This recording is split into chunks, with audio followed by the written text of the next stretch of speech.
As cancer continues to take its toll on Nigerians, a civil society organization, Nigerian Tobacco Control Alliance, has called for the placement of mouth cancer signs on tobacco products. Speaking during a press conference with the theme Call for Implementation of Graphic Warnings on Tobacco Products, the group's chairman, that's Akimbode Oluwafemi, pointed out that mouth cancer is on the increase, including other damage that's done to the health of smokers as a result of tobacco consumption. Now, April is Oral Cancer Month, a commemoration which continues to shine the light on a rather dangerous strain of cancer. For a quick discussion about factors responsible for it, its prevention and treatment, we're now being joined by Juliet Ologun, who is Project Coordinator for Beaconhill Smile Foundation. Many thanks for being here. Thank you so much. It's a privilege to be here. So clearly, from what was just read, we know that those who probably smoke are the top of the people that have the potential to get cancer. Yeah. So who else could be at risk, seeing that it's on the rise? Is this strictly smokers or? Well, people that take high alcohol intakes, yes. I'm not a doctor, but it's common knowledge that tobacco users, people that take alcohol in excess, abuse it, are prone to have oral cancer as well. All right, so tell us a little bit about the progression of it. I know you've already said you're not a doctor, yes. But you know, with the cancer, they normally say early detection is a very big part of it. Does this trend also follow with oral cancer? Okay, so I love the aspect how you asked the question. I'm going to use this analogy. There's a saying that the mouth is the gateway to the body. And it's appalling that several people in today's society, they trivialize the need to check their oral health. So when you ask to see the normal common man on the way, they just say, oh, why do I need to see the dentist? All I need to do, I brush my teeth, and when I feel pain, I can quickly go to the dentist. But it's as much as that is important, it's way beyond that. The dentist has, when he checks the mouth of the patient, several conditions can be detected. So aside from just cleaning the teeth and the regular whitening and braces and all, several conditions such as malnutrition, infections, systemic diseases, periodontal diseases that in essence will still affect your general healthcare system. It can affect your liver. So it's more like the mouth is the pathway to your system, and by just checking it, just one dental visit can expose you to several things that you just thought you trivialized. So it's very important to see the dentist. In as much as we trivialize it, which we shouldn't, it is very important to see the dentist. Now let's talk about the money aspect. Okay. You know, oral cancer can have a significant financial burden, whether it's to the patients or to their families. Now, if someone is watching you right now and looking to take your advice, okay, I want to go see the dentist, and they're looking at the potential cost of even consultation, like how can it be more affordable, considering the current realities that we face as Nigerians today? Okay, I believe as much as we encourage people to come for their regular dental check, I feel in this aspect the government has a huge role to play, and I would just stream it down to investing in healthcare insurance. And I would also like to add prioritizing public health campaigns. So the people in indigent communities would also, they don't know these things.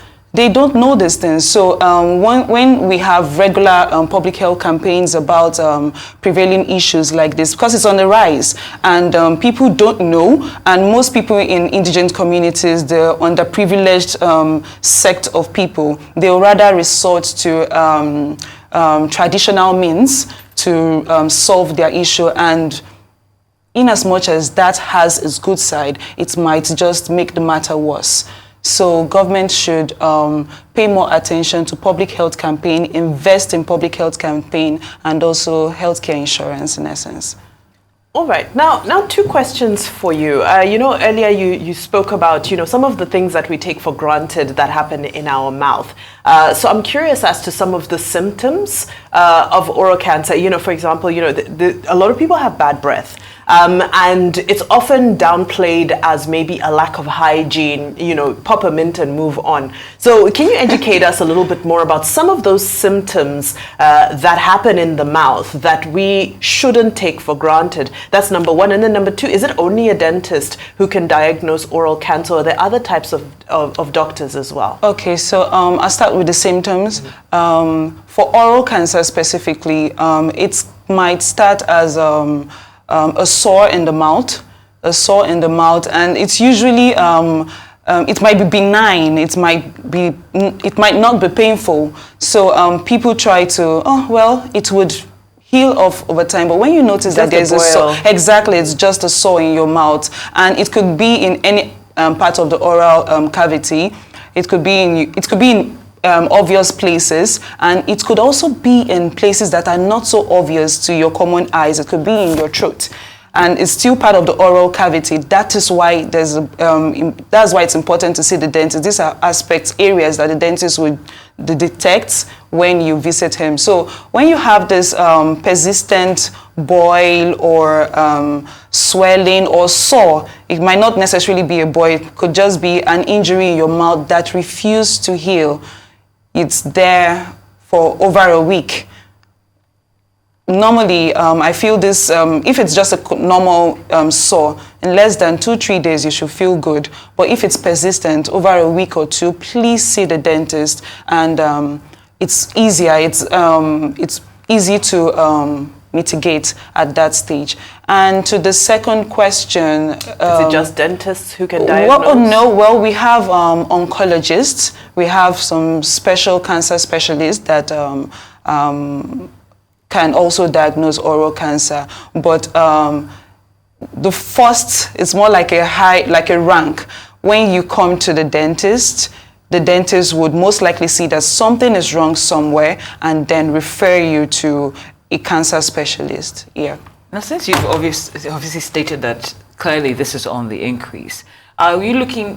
Is there anything that you'd like to see in terms of collaborations and quick, significant collaborations when it comes to dental professionals, medical researchers, and public health organizations in order to advance, research in this specific type of cancer, in order to, see better treatment or prevention, done in this case? Okay, well, I would attribute that to what Beaconhill Smile Foundation, my foundation, is already doing, and we have, because we try to create awareness about some prevailing, not just oral issues. The foundation also creates awareness on general healthcare issues as well. So we collaborate with several cancer foundations in Nigeria. And just to interject, what are the statistics like for oral cancer? Sorry, seeing as you do a broad amount of work. Yeah. Okay, so from research,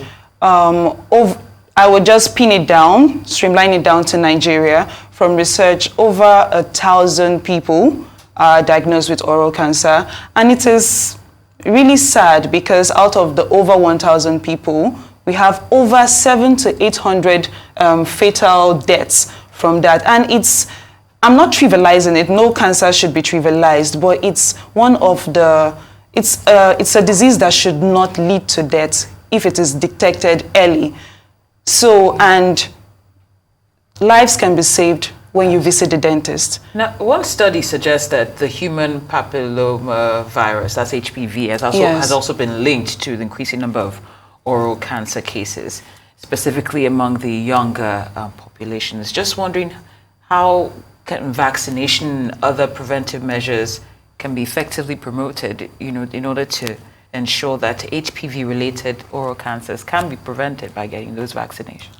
Okay, yes, just as you've rightly said, so I believe the government can also come into play in this aspect as well, by ensuring that they invest in healthcare treatment, screenings, free screening, treatments, healthcare insurance, and ensure that people are encouraged to come out and get vaccinated to mitigate the spread of HPV.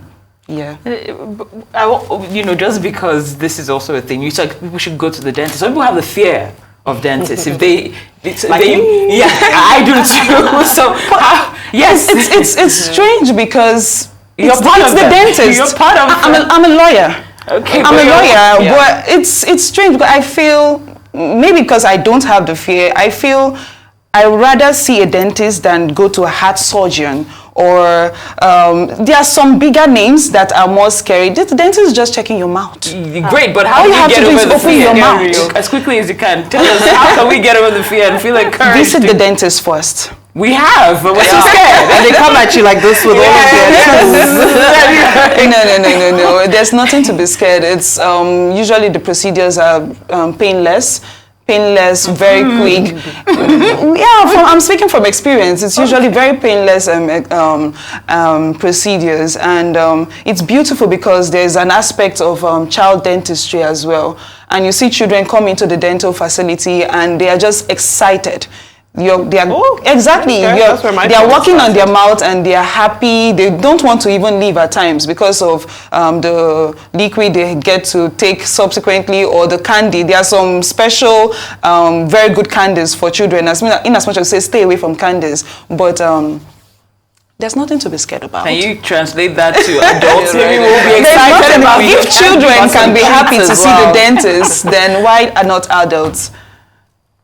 All right. Wonderful. Thank you so much for coming on the show. Thank you for enlightening us. I would also want to create more emphasis on the upcoming oral cancer awareness walk. So the walk will be taking place in Victoria Island, and it's going to be on Saturday, the 27th of April, 2024. And can I go through the routes of the walk? Very quickly. We literally have 30 seconds. So, all right. Yeah. So the walk will be taking place from Beaconhill Smile Clinic along Adeola Odeko in Victoria Island, and then we would go through Amadou Bello Way off to Saka Tinubu and back to Adeola Odeko, and then we will stop at Exclusive Smile, and the foundation will be carrying out free cancer checks. We have collaborators that will be doing not just cancer checks, breast checks as well, all Wonderful. For free. Oh. Fantastic. Juliet Ologun, thank you so much for your time. Thank you for enlightening us, and we wish you all the best. Thank you so much. In your endeavors. All right.